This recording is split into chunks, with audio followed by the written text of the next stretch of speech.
This episode is proudly supported by East Coast Beverages. So my name's Samuel James Lentini. Really what's special about East Coast Beverages and about what we do is that we are vertically integrated. We grow, we squeeze, we bottle, we blend everything here on site.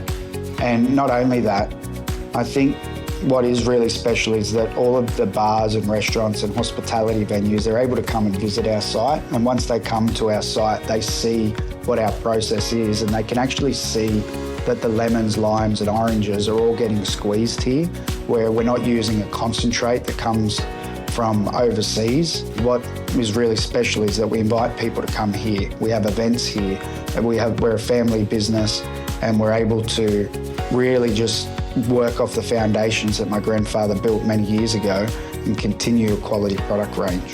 For more information, go to eastcoastbeverages.com.au. This shit's non-negotiable. You know, we are employing people that this is their job. They've got rent to pay. They've got bills to pay. So they get paid every week on time. Their super gets paid every week on time. No ifs, no buts. And, you know, the crux of that is, yeah, slow weeks, I don't pay myself. This is the Deep in the Weeds podcast. I'm Anthony Huckstep. While scouting for sites for your own venue, what if an opportunity arises to fill a gap in your own suburb? Not only creating your first venue, but adding and offering much needed in your own community too. Scott Eddington is the chef and co-owner of Arnold's in Kensington, Melbourne. Scott, how are you? So well, how are you going? I'm good, mate. It's been a couple of years since I bumped into you when you were in Sydney.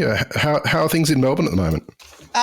So fun. Like we just hit a year and a month. So, you know, I think getting that milestone done is probably, yeah, it's just sinking in as like we've achieved it. You know, that's that one that everybody's like, hey, your first year is going to be pretty tough. That's the one where you really learn the most. And for us to kind of sit there and go, we've done a year. We celebrated by going on holidays and had a chef friend cook in our restaurant for 2 weeks. So Wow. It was probably the funnest thing we've done in a hot minute. So yeah, amazing. So good. So good. So tell us about that. People sort of warn about the first year being so difficult and a lot of challenges. You learn a lot of things. Is that true? Is that what you experienced in your first year at Arnold's? It was like,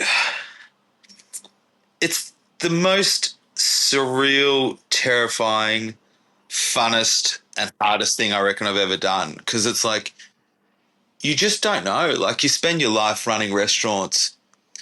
There's always a little bit of data. There's always a little bit of this. You've probably taken over from a head chef's job. There's seasoned operators that have done this before you. And then all of a sudden you're standing there, you know, 24 hours out from opening a restaurant. Maybe there's 20 people booked and you're like, who's going to show up? You know, where? And then, you know, you do a week and it's like, okay, that was fun. We survived our first week. And then you do a week that's, you know, 100% over what you expect to do, and you're calling in friends and you don't know how you're going to get through the busiest week you've ever done. And then the next week, you know, all your fridges break and you're doing the other side of it. So it's just like, and, you know, the unknown is always hard of like, how do you know what good looks like if you've never done it before, if that makes sense? Like, so, you know, we'll have a massive week and we're like, okay, cool. Is this the peak? Or we'll have a really bad week and go, is this the worst it will ever be? And kind of that first year is finding those parameters and kind of enjoying it in those parameters. Tell us about Arnold's. What are you doing there? So the easiest, how everybody describes it, is it would be a Latin-leaning wine bar. So the crux of where Lauren and I, my partner and business partner, got to was we always wanted to open a restaurant. And over our journey, we really got to the food that we love is spicy, it's acidic, it's fresh, it's zingy, like a lot of what's emphasized through Latin cooking. I love the ingredients. I love pork fat kind of sliding through so many things. but always found that food sat in the Day of the Dead skulls, cactuses, a little bit cheap eats. You got to have a $5 taco kind of thing, and then on the other flip of the coin was we love sitting in a sexy wine bar, wooden tables, listening to our music, drinking great wine. But, that always came with smaller plates, European food, bit of Southeast Asian, bit of Japanese. And it was kind of got to this point where it's like, I want to sit in a nice little wine bar. I want to drink a nice glass of wine. I want to listen to some nice music. I want to have really friendly service, but I want to eat something that's going to blow my head off. And I wake up tomorrow and go, shit, what did I eat last night? That was cool. So that's what we do. Like, we're 60 seats. We've got a small little team. It's 1.5 of us in the kitchen, couple on the floor, got a really good wine buyer. And, we change the menu every week. The wine list gets printed every second week. We kind of just go through and buy the best that we can, and it rocks up, and we and then we cook around that and, play all our vinyl records from home and just have a good time, really. So, yeah, that would sum up Arnold's, I reckon. It sounds like a place that a lot of people would enjoy. You've chosen to open it up in the suburb and community that you live in. Was that always the intention, or did an opportunity just arise? We moved to Kensington over COVID, and we'd always kind of lived outside of living in Sydney. Was always, Fitzroy North, Collingwood, Clifton Hill, and we just wanted a bit of a change, wanted a bit of a break, and we moved, just on a whim, moved to Kensington, never been here before. And, we feel like we stumbled across a gold mine. We're 3 k's from the city. You can see the CBD. It's green leafy streets, big trees. It's a little village feel.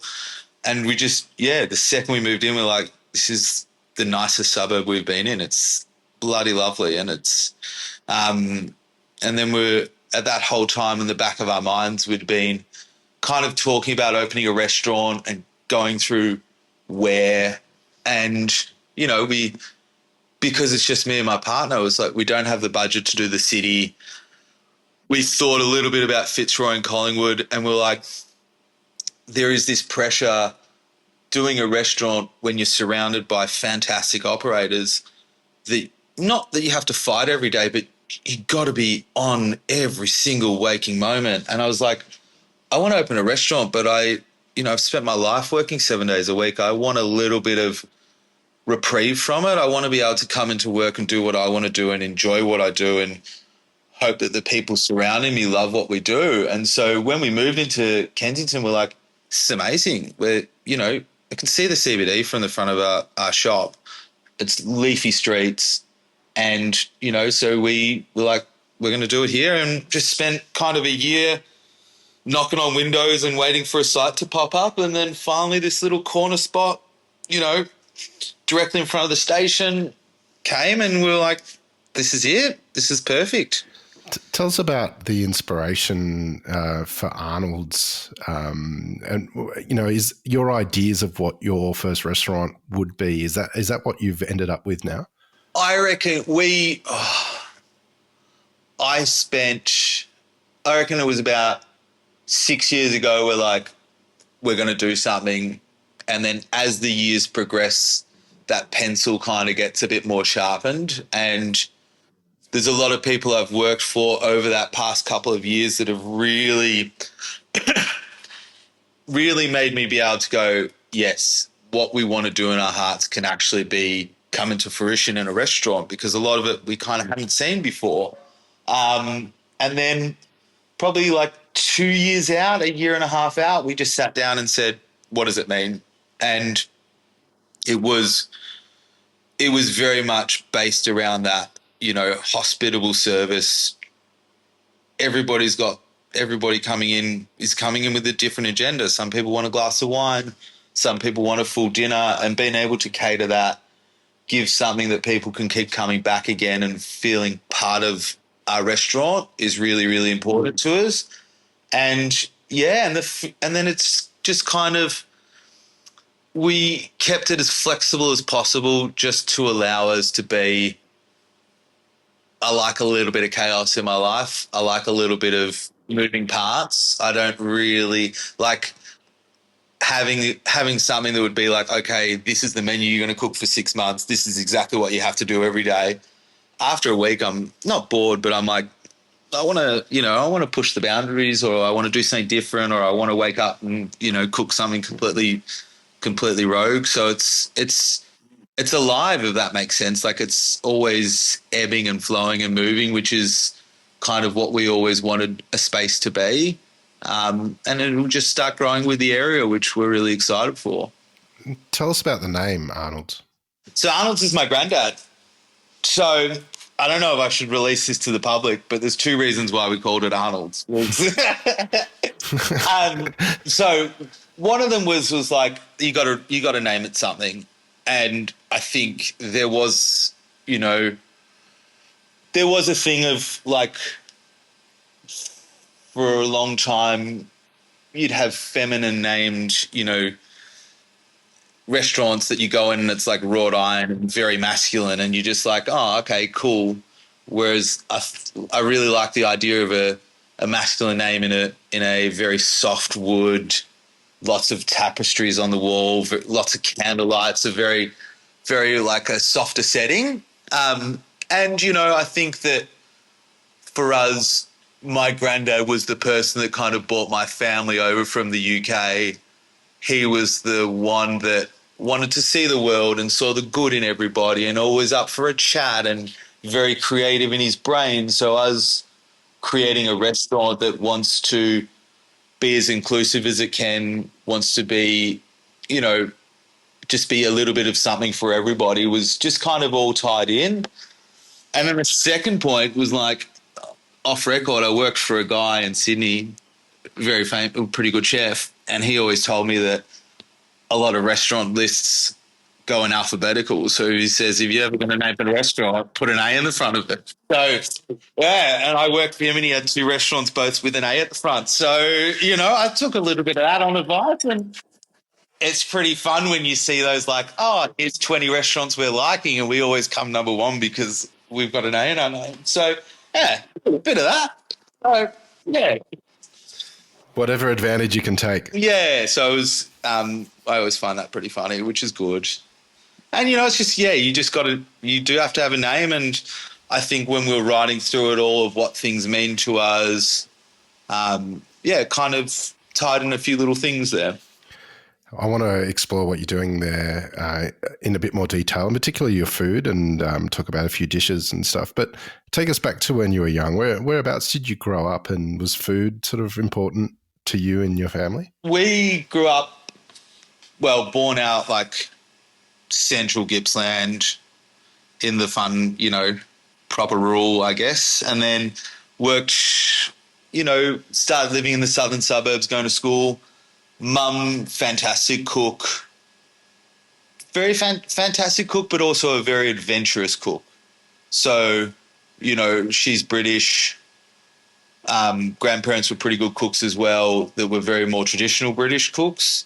But my mum would cook economiyaki for a Sunday lunch and, would go out of her way to buy interesting cookbooks. And so we always had something different on the table, which the older I get, the more I look back at it. And I think food was always good, but I had it wasn't probably, we had a pretty busy family. I got a twin brother, I got an older brother, everybody's out doing stuff, running amok. So it wasn't as much, my dad's always busy. So it wasn't very much we're all sitting around having dinner every single night. But one of the fond memories was there was always something interesting being cooked in the home. But, probably my older brother cooked for a little bit when he was 18, 19, and I used to go wash dishes with wherever he was working. And I think the love probably comes from restaurants and kitchens. The starting love came from restaurants and kitchens more than, say, food itself.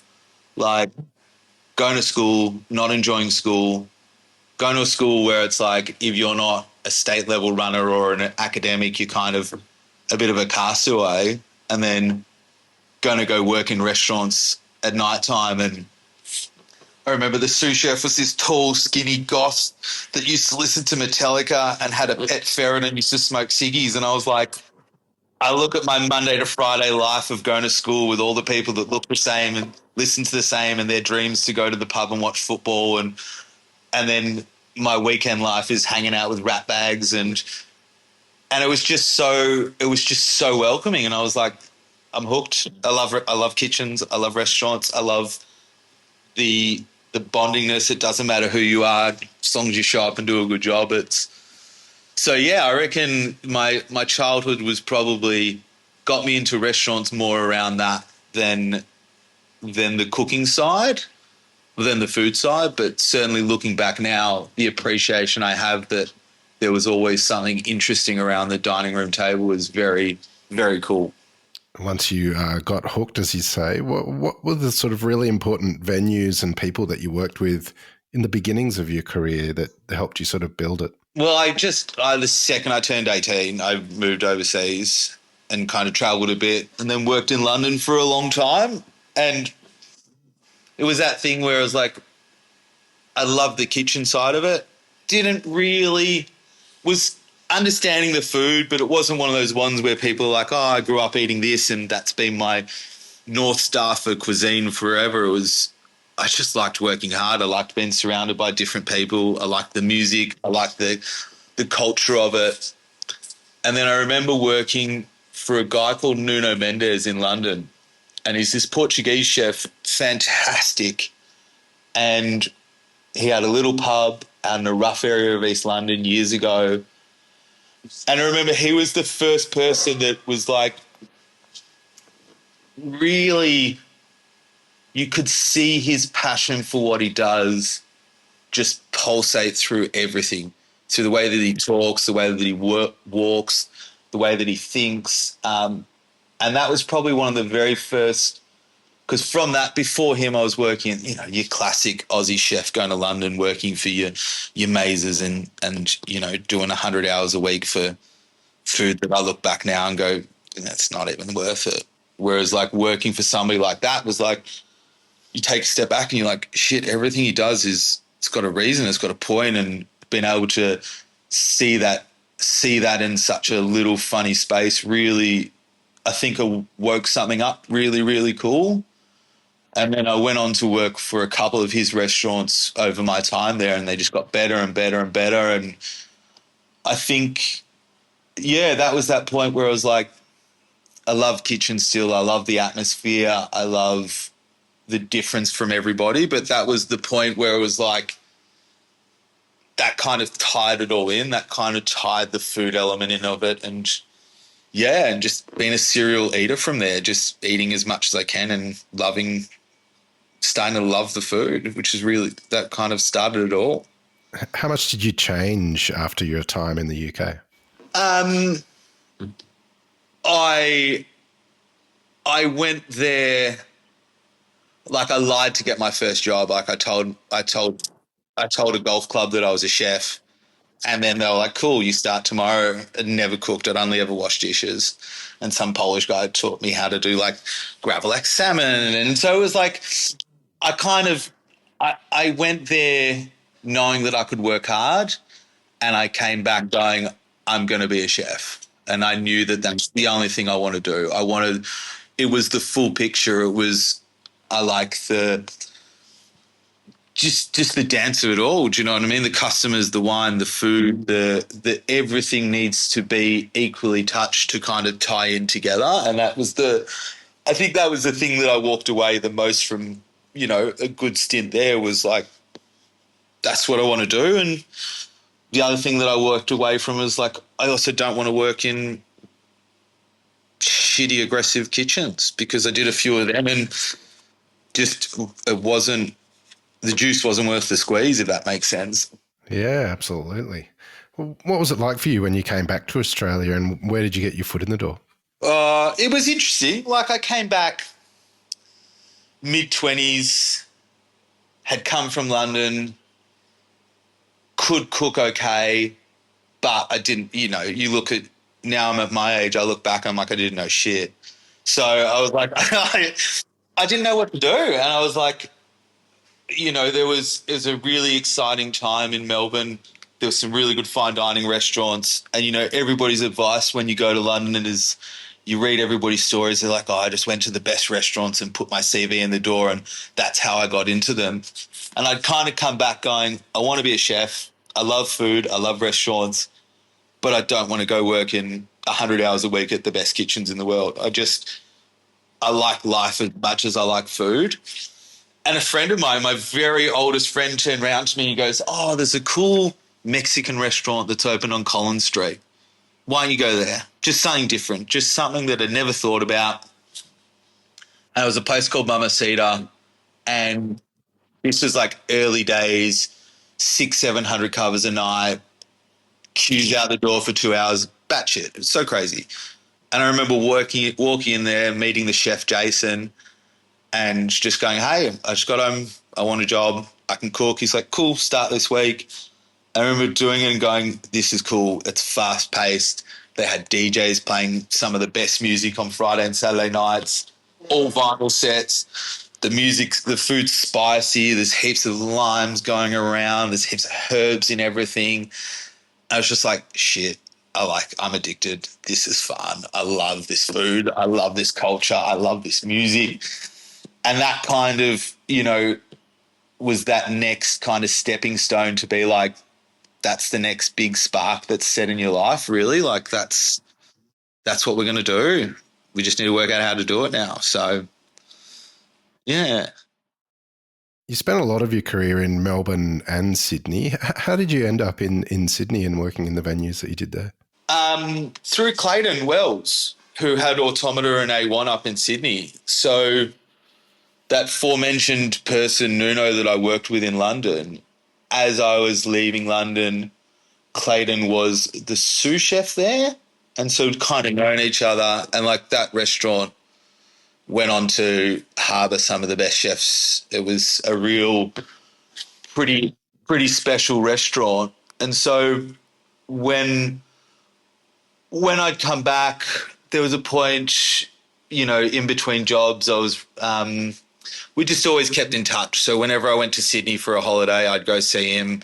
Whenever he'd come down to Melbourne, we'd hang out, and we always spoke about what Relais in Copenhagen, with their idea of having a cafe that has the mentality, the skill set of a two-hat restaurant, because I think that there was this really cool intertwining idea of going, because cafes were really good in Melbourne, but they were cafes. They cooked a very certain style, whereas like Clayton's two-hat restaurant was unbelievable. Like the food, the technique, the skill set. If you could take that and put it into something for the everyday person that doesn't want to go and have a 7-course tasting on a Saturday night, there's something pretty special in it.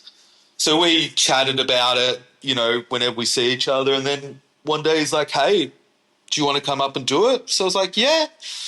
So I'm a big yes person. Whenever anybody says an idea, I'm always like, yeah, let's go. So, yeah, told my partner I'll be back in 6 months, went to Sydney, had a year at his two-hat restaurant while we waited for the other one to builded that, ran that for a year and a bit. And then kind of my partner was like, hey, it's been 2.5 years. Do you think you want to come home? And I was like, okay. Came home. And then, funny enough, the next job I took was back in Sydney again. So was literally home for like 3 months and then back on a plane. But that was, yeah, it's what we do. So that's what kind of got me there. And, yeah, I love Sydney. I think the food scene's really cool. I think the hospitality staff scene in Sydney is really cool. I think there's something really fun. There's something really fun about quite a lot of people that I worked with had travelled from somewhere to work there. Whereas I find in Melbourne, there's a lot of chefs I work with in Melbourne. They're from Melbourne.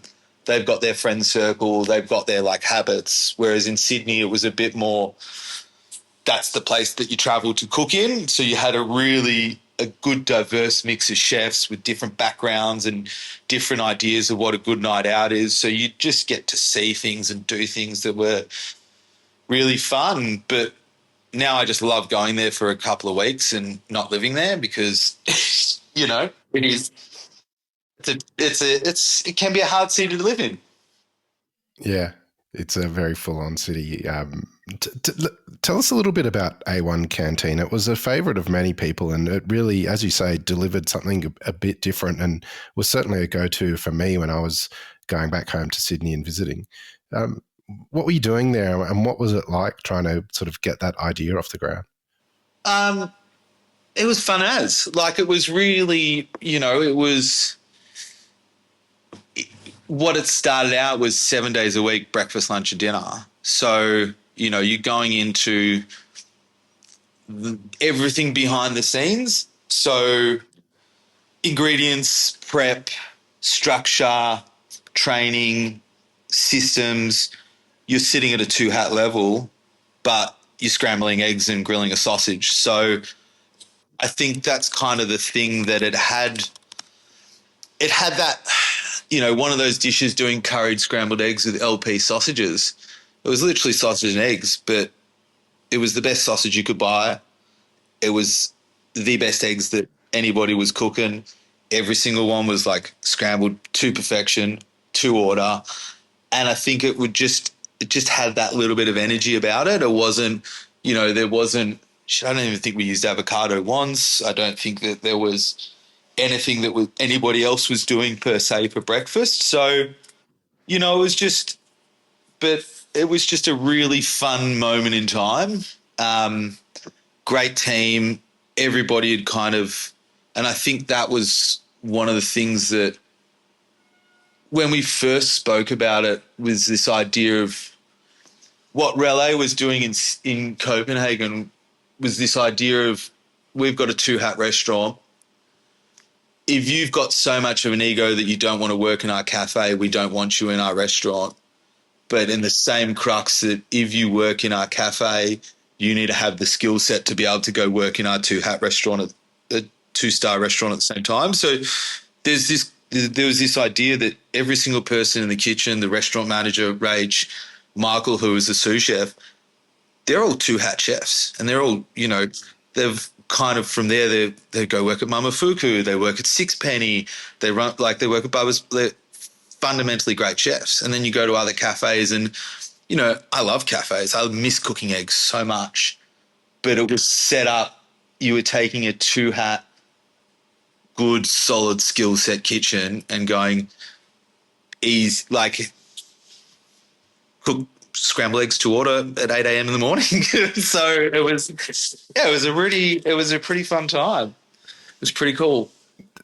Tell us a little bit about Arnold's. It's your first business that you've owned. What surprised you about being a business owner compared to working for other people through your career? There's just there's a couple of things. I think I look back at the chefs that I work for that come up with dishes and go and explain how to cook it, show us, put it on the menu. They did it with such grace. There was no stress. They've had so much confidence in what they cook. And there's just days where I look at dishes and I'm like, everybody's around, all the staff like, yeah, this is delicious. And I'm sitting there pulling my hair out at 2 a.m. going, is this good? Is it this? And so the confidence versus self-doubt thing was a lot more real than I thought it would be, especially coming from somebody that's, realistically, I've been running kitchens for 15 years and good kitchens and doing well at it. So to then all of a sudden to be like, hey, you can't hide behind anybody. Like I can go run somebody else's kitchen, and if you come in and don't have a good time, although it's my responsibility, you kind of point to the person with the name on the door. So there was always that little level of protection to your mentality. So the fact that it's just me, there's no hiding. If you come in and don't like it, you are standing 2.5 meters away from me, staring at me in the eyes. It's doesn't happen, but that keeps you up at night a little bit. And I think the fact that it's a small restaurant and we do everything, there's just been some small business stuff that people don't talk about it, and like there was a point where I was running 8 restaurants, but I had 4 accountants. So yeah, I know how to manage my books and operate a business to hit its targets. But I remember the first week I opened, I was like, how do I pay somebody? Like, I've got their hours. I know how much they're getting paid. And I was just sitting there at like 10 o'clock at night. I'm like, nobody's ever once sat me down and said, you need to move the money from here to here, and then this pays them. So it's like, I had to just transfer them money, and then now I've got an accountant, and it took us 3 months to fix all the tax logistics of that. And then you're just like, so there's just all these little things every day, every week. There's some small business thing that you just don't know, that nobody ever really talks about, that kind of has just thrown little hurdles in. And I think now we're a year in, we're a lot better at it. But, there's also, it's just things that you learn kind of every day. And I remember paying our first tax bill. Like, it's just, everybody says tax is hard. And I think the first one we got, because we hadn't opened yet, but we'd been trading as a business for a year while we built it, we got $800 back. And then the second tax bill, we'd been open for a couple of months, and it was, pretty small.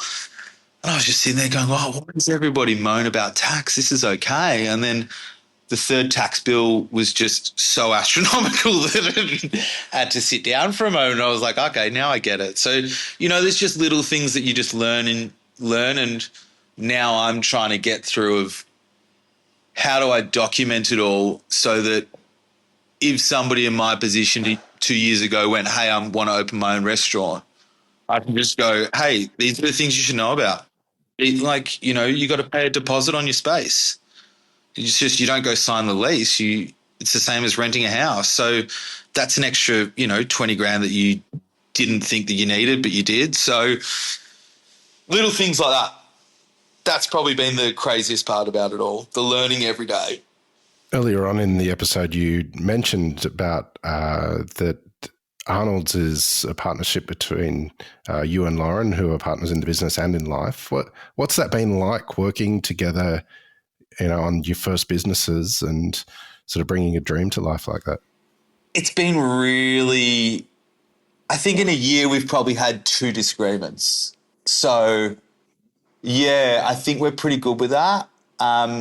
We've been together for a long time, and we've spoken about this for a long time. And, obviously getting through the first year, she's at her job, putting in the hours, making sure that if, when there's those weeks where it's a bit tight, she can cover the rent, and I can, maybe not pay myself that week. So it's been really good for us to both see both ends of the restaurant, from one being in it, prepping every single ingredient every single morning, and then, Lauren finishing her job at 4 on a Friday night and coming straight here and walking into it at 5 when it's at its peak, ready to go for service. And it's, and so we kind of both get to tinker at the restaurant from both ends, if that makes sense. I think honestly, the hardest part is we've,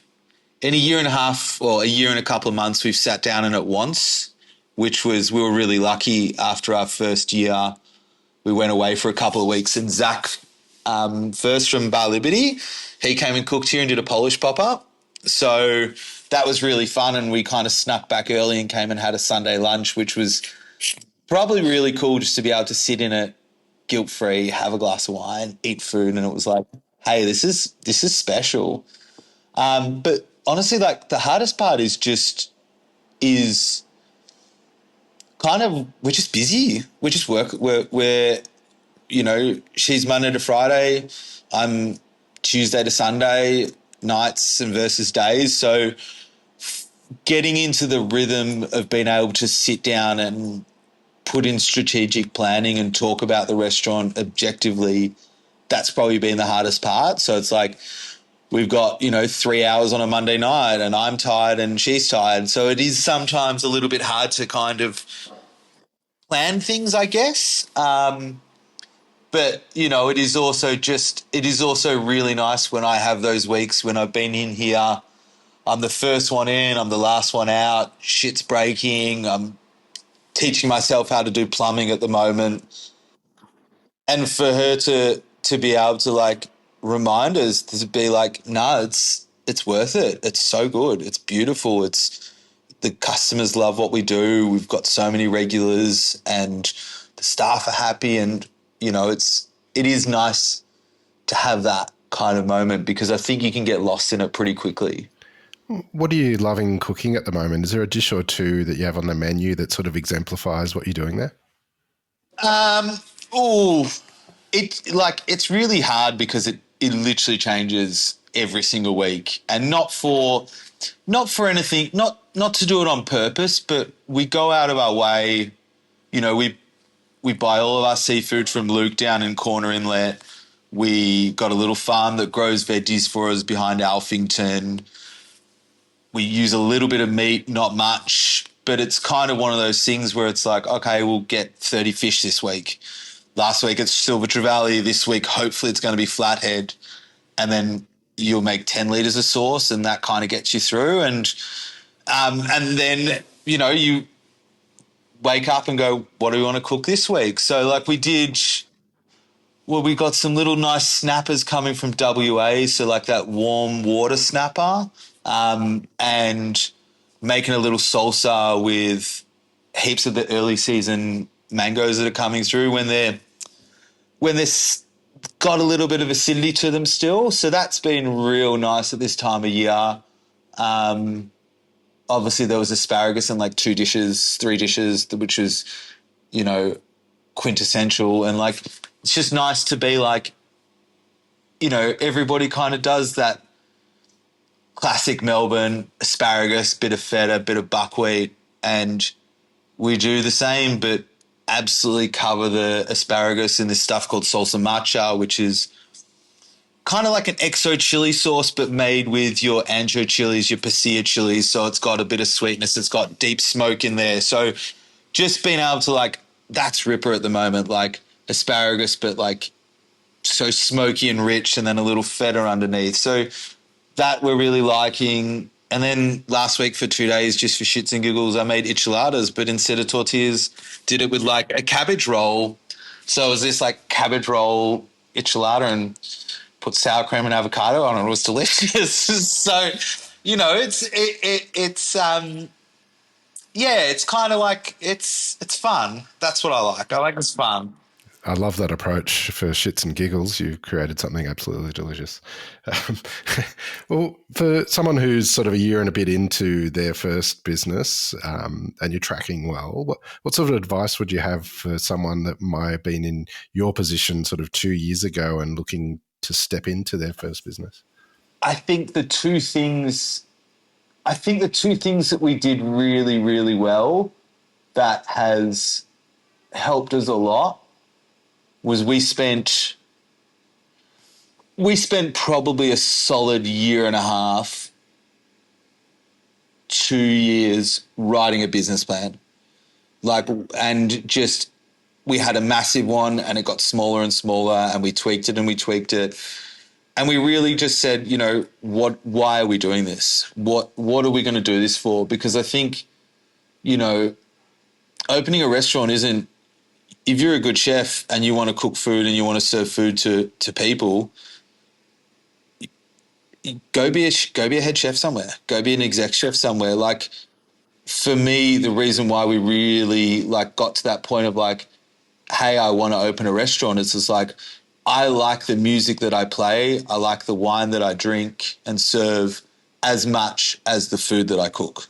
I care equally as much as when a guest walks in, how the team greet that guest, or how the team remember that they came in 3 weeks ago, and show them pictures of their cat and keep them updated along the journey of how their cat's growing. Like, I like that as much as I like dicing a mango to put on top of a piece of fish. So I think it's it is a thing of like, I know friends that want to open restaurants, and I've given a couple of friends advices. It's like, the thing that you love the most about your industry is the cooking and the food. Go be an exec chef somewhere. You'll have your name on the door. You'll have full creative control, but you won't have to sit there and think about the other little things, because if you don't love those little things, it's just going to drain you down.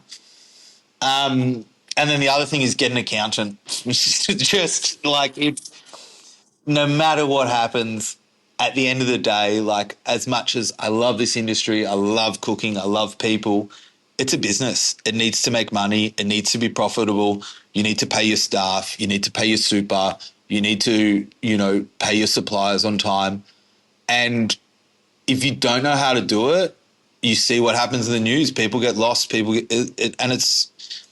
shouldn't open a business if you don't know what that means. And I think that's one thing that there was small little things that we didn't know how to do, but we were very clear from the get-go, was like, this shit's non-negotiable. We are employing people that this is their job. They've got rent to pay. They've got bills to pay. So they get paid every week on time. Their super gets paid every week on time. No ifs, no buts. And, the crux of that is, slow weeks, I don't pay myself.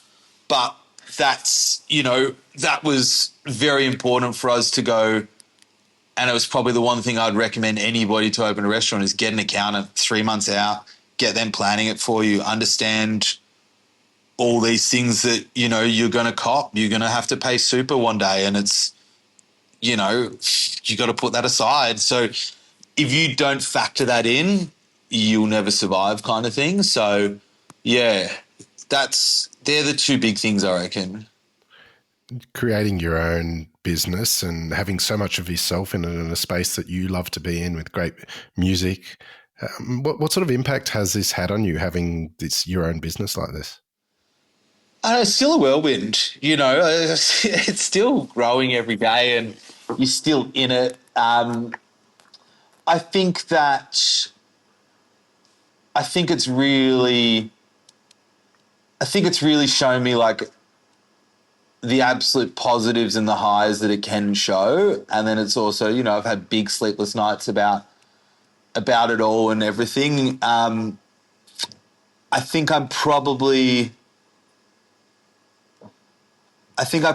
hit the boundaries of, what my body can do, what my mind can do. So, now I'm kind of really, what it's teaching me now is to kind of just enjoy it as well. At the end of the day, like, I told a friend of mine who's kind of going through the same thing, it's like, this is what we wanted, we dreamed of this and it's good. So like, kind of going through and learning, reminding us, and I get to wake up, I get to cook food to happy customers, I get to play music, I get to drink wine, like, life's good. So like, really, I think if